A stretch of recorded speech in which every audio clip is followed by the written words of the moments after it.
इतिहास में कुछ कहानियां ऐसी होती हैं जो सिर्फ वीरता की नहीं बल्कि अटूट संकल्प और स्वाभिमान की मिसाल बन जाती हैं।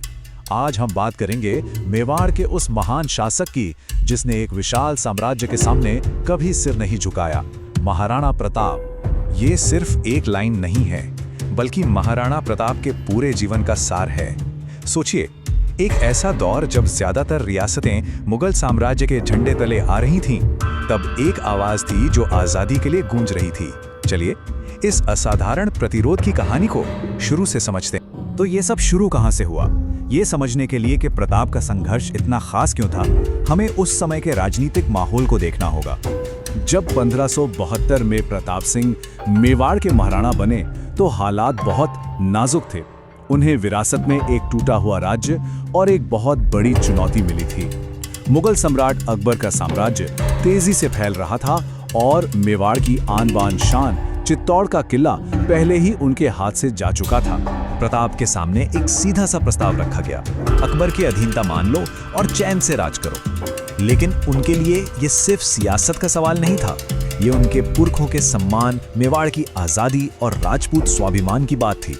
उन्होंने आराम की जगह संघर्ष का रास्ता चुना, फिर चाहे वो कितना भी मुश्किल क्यों ना हो।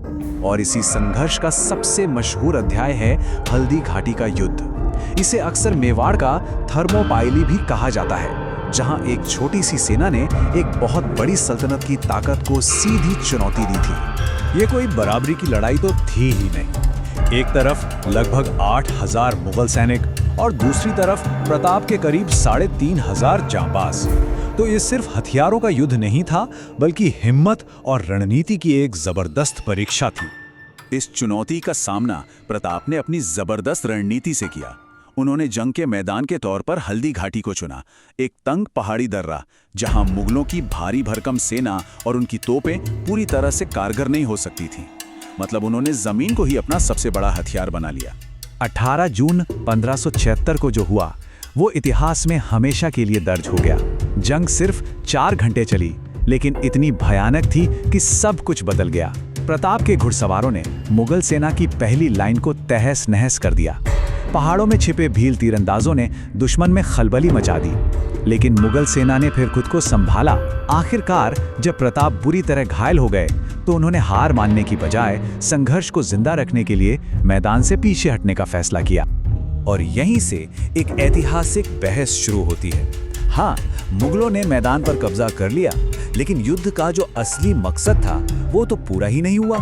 वो ना तो प्रताप को पकड़ पाए और ना ही मेवाड़ को झुका पाए।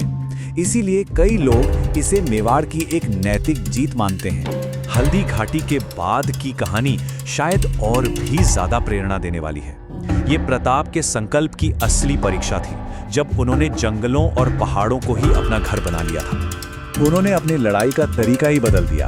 अब ये आमने सामने की जंग नहीं थी, बल्कि ये था गुरिल्ला युद्ध। अरावली की पहाड़ियों को अपना किला बनाकर भील आदिवासियों के साथ मिलकर उन्होंने मुगल चौकियों पर लगातार छापे मारने शुरू कर दिए। मकसद साफ था, दुश्मन को थका दो और धीरे धीरे अपनी जमीन वापस ले लो। इन मुश्किल सालों के संघर्ष की सबसे दर्द भरी कहानी है घासरी रोटी की। ऐसा कहा जाता है कि प्रताप और उनके परिवार ने जंगलों में इतनी मुश्किलें झेली कि उन्हें घास से बनी रोटियां तक खानी पड़ी। अब देखिए, इतिहासकार इस पर बहस करते हैं कि ये सचमुच हुआ था या नहीं, लेकिन इसका जो सांकेतिक महत्व है वो कहीं ज्यादा बड़ा है।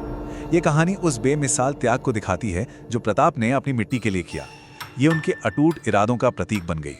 सालों के संघर्ष और मुश्किलों के बाद आखिरकार पासा पलटने लगा। प्रताप की तपस्या रंग ला रही थी और अब मेवाड़ के फिर से उठ खड़े होने का वक्त आ गया था। हुआ ये कि अकबर का ध्यान साम्राज्य के दूसरे हिस्सों पर चला गया, जिससे मेवाड़ पर मुगलों का दबाव कम हो गया। प्रताप ने इस मौके का पूरा फायदा उठाया। 1582 में दिवेर की लड़ाई में मिली एक बड़ी जीत ने उनकी सेना में नया जोश भर दिया। इसके बाद उन्होंने चावड़ को अपनी नई राजधानी बनाया और अपने राज्य को फिर से मजबूत करना शुरू कर दिया। और ये कोई छोटी मोटी उपलब्धि नहीं थी।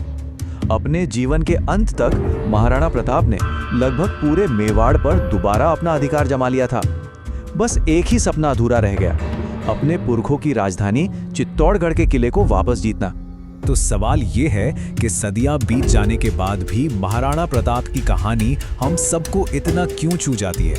चलिए इन मिथकों से परे जाकर उस असली इंसान को समझते हैं। अक्सर उनकी शारीरिक ताकत को लेकर बहुत बड़ा चढ़ाकर बातें की जाती हैं, जैसे कि उनकी हाइट 7 फीट से ज्यादा थी या उनके हथियार 200 किलो के थे। लेकिन उदयपुर के म्यूजियम में रखे उनके असली कवच और हथियारों का कुल वजन लगभग 35 किलो है। तो असल बात यह है कि उनकी असली ताकत उनके शरीर में नहीं, उनके हौसले में थी।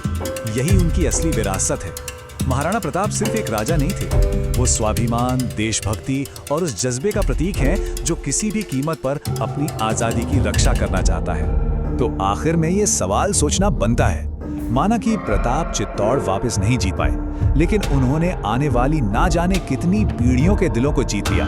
तो फिर असली जीत क्या है? जमीन पर कब्जा करना या एक ऐसी विरासत छोड़ जाना जो हमेशा प्रेरणा देती रहे?